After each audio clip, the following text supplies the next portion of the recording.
Hello everyone and welcome into the final edition of the week here on the GSMC Fantasy Sports Podcast, brought to you as always by the GSMC Sports Network. My name is Christopher Shepard. Thank you all for tuning in on this wonderful Friday afternoon to conclude the week. As always, it is Stardom Sit-'em Day. First round of your fantasy playoffs starts this weekend, and it should be a good one, so you want to make all your last minute decisions correctly, and hopefully these two Stardom Sit-in segments will help out. As you know, I love compiling lists of each position in terms of who I think could be starting options or you might want to leave on the bench, and for your first round playoff matchup, this one could prove to be vital in terms of your decision making. Then I look at the biggest games of the NFL weekend in terms of huge fantasy stakes, whether they be underrated or potential Super Bowl matchups, kind of hinting at some of those big games ahead. And then concluding with a very important game in its own right.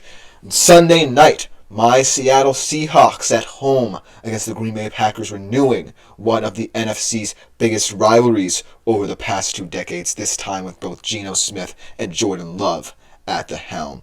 But before we get into any of that fun stuff, I do want to remind you, as always, if you want more content such as this, whether it be segments or shorts for today's shows and all around the network, consider liking, following, and subscribing to both the shows and the network itself to keep up to date on all our content. But if you want to contribute and interact with us a little bit more directly while we're live streaming our shows, consider making yourselves available to the Super Chat, Super Thanks, and Super Stickers features here on YouTube or through our website, gsmcpodcast.net. You can do one of two things: leave a tip or donation through our website or here on YouTube, or leave any questions, comments, or concerns you may have throughout the show, and I will gladly read them on air. I love hearing all your opinions. It just makes this show that much better. But without further ado, let us jump right into our first segment of the day here on today's show, starting off with my favorite starts of the week. As always, I compile lists of every position, rank them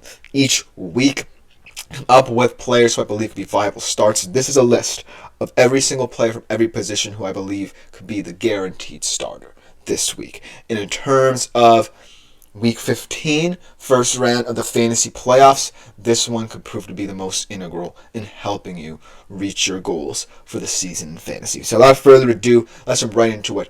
When I think about this list as well, it's not always about the superstars, right? Eventually, as we get to the latter rounds of the playoffs, I'm going to be more hyper-focused on the big players at each position, but I do still think there's merit in starting certain players who might go under the radar in this first round matchup, just to see if they can carry over the potential they've shown these past couple of weeks. Without further ado, let's jump right into it. Starting off the QB position. This might not be a guy who's very popular right now in terms of a fantasy playoff perspective, but if you still have him on your roster, I think this matchup could prove to be an intriguing one to start him in. I'm talking about Mr. Justin Herbert. A lot of people might be surprised by this because it's going to be a very tough game against a physical Bucs team. Looks primed to go on another late playoff run to get into the NFC playoff picture. But I do think that Justin Herbert is one of those guys who can ramp it up at any given time. I know it's a little bit more difficult now that he has a head coach who wants him to rely more on his backfield, but right now the backfield isn't delivering for him. And we know that he has fantastic ability in terms of keeping this offense on schedule on his own, playing hero ball than a lot of other quarterbacks around the NFL. So, if Justin Herbert can revert back to a little bit of that hero ball play he had under the Brandon Staley era, chances are this game's going to be a lot more close and, most importantly, high scoring than people think. So I do believe that Justin Herbert has all the quality and players he needs to make timely plays to keep up with this Bucs team on paper. But hopefully it translates to the field, because I really am taking a chance with him, because a lot of people may have already determined who their QB1 in this first playoff game will be. But if you still are looking at the QB position and are having questions or second thoughts about who you might want to start, consider Justin Herbert, because he still has that big playability, and we still know that he has that hero ball potential.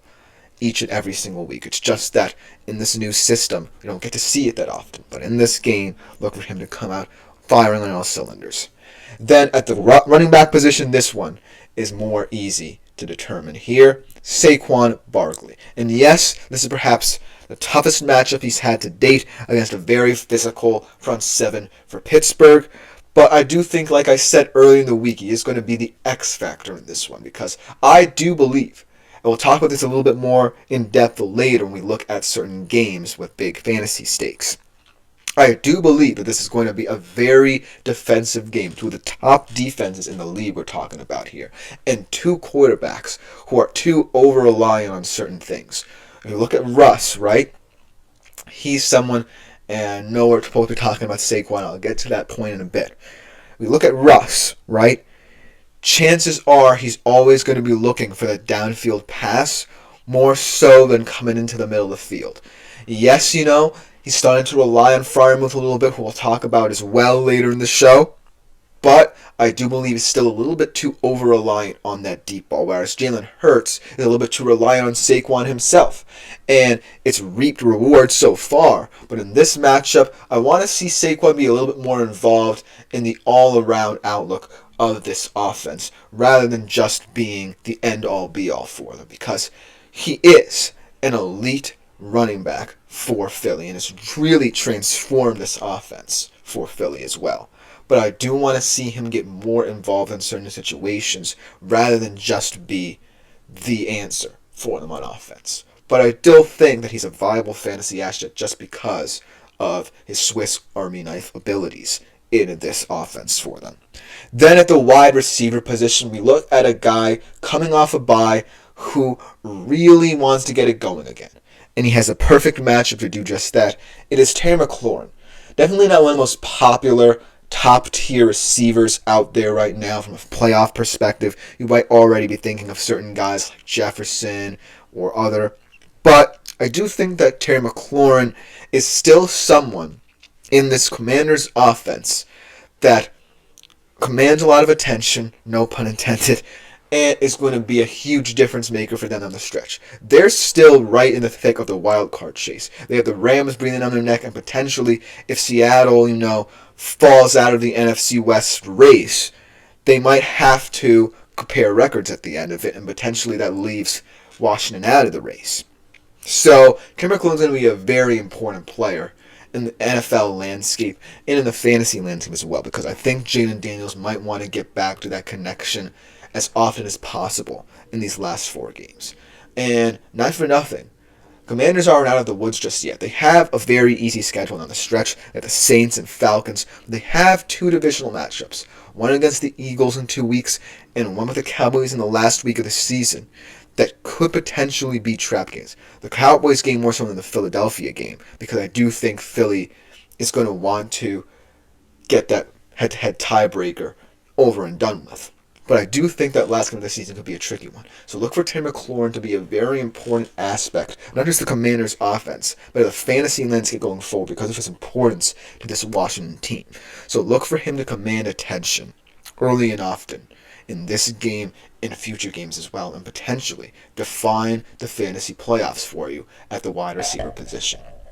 In the tight end position, this has been a guy who's been disappointing for a little bit in terms of touchdown production, but certainly not in terms of reliance in this offense. How about Trey McBride? They still rely on this guy in the Arizona offense. It's just that a lot of defenses have kind of keyed in on him, and it's really disrupted the rhythm of what he was doing earlier in the season. And so in this matchup against the Patriots, though, I do think that the Patriots may be a little bit too concerned with guarding Marvin Harrison Jr. and his downfield abilities in the middle of the field. And they really don't necessarily have the best linebacking core to disrupt what Trey McBride can do in the middle of the field. He's going to get a lot of targets there. He's going to get a lot of targets in the red zone, I believe, as a result as well. So look for Trey McBride to pick up kind of where he left off in terms of production, potentially get into the end zone, unlike what he's been able to do these past 3 weeks, because he is still that special player for Arizona. And Arizona is still in the thick of this thing. They as well can still win the NFC West. It's going to be tough for them, but ultimately they are still very much in the NFC playoff picture, and Trey McBride can be a big reason why, and their schedule as well is a big reason why. They have perhaps the easiest schedule of any remaining NFC West team thus far in terms of controlling their own destiny and in terms of overall opponents. So Trey McBride can have a big say in how the end of the season goes for Arizona, and in this game he's going to want to set the tone right from the bat. So look for him to continue his development in this offense and his importance in this offense as well. And last but not least, let's talk about an underrated defense here that a lot of people might not really be starting in terms of playoff standpoint, but could in certain matchups, because I do think this defense is better than the sum of its parts and better than what their record states.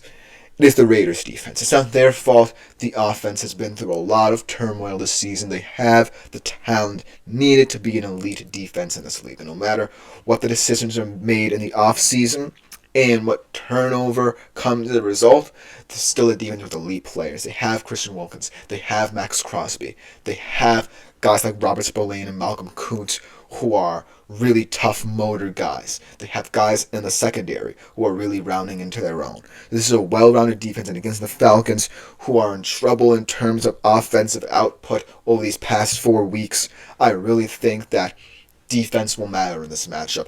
And as a result, we're going to see this be a defensive slugfest that I do believe that the Raiders can come out on top in terms of generating takeaways in. That's why I feel like, yes, from a fantasy standpoint, you don't want to be risking it on a defense that has a bad record and a team that has a bad record as well. But look for this to be one of those games where the Raiders can keep it close because of their defensive prowess. Let me know what you think in the comments about this, because I want it to be as inclusive as possible. I know it's the first week of playoffs, but I want to talk about certain players who might go underrated or understated in the fantasy playoff that you might want to pay a little bit more attention to. But coming up after the break, we're going to have to transition into more of a negative tone, because we're going to be talking about some guys you might have to bench in terms of your first round fantasy playoff matchup. So we'll be right back right after this short break to talk about them. I feel like I'm losing my mind. Is everybody in the world blind? Please, Lord, give me a sign.